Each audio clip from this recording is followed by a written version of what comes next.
آمن الرسول بما أنزل إليه من ربه والمؤمنون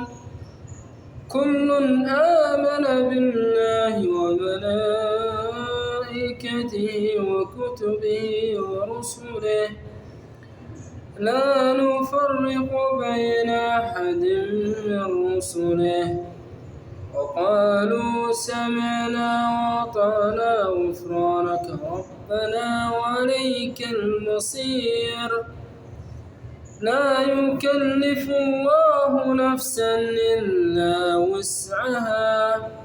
لها ما كسبت وعليها ما اكتسبت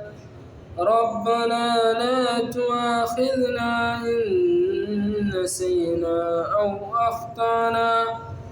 ربنا ولا تحمل علينا إصرا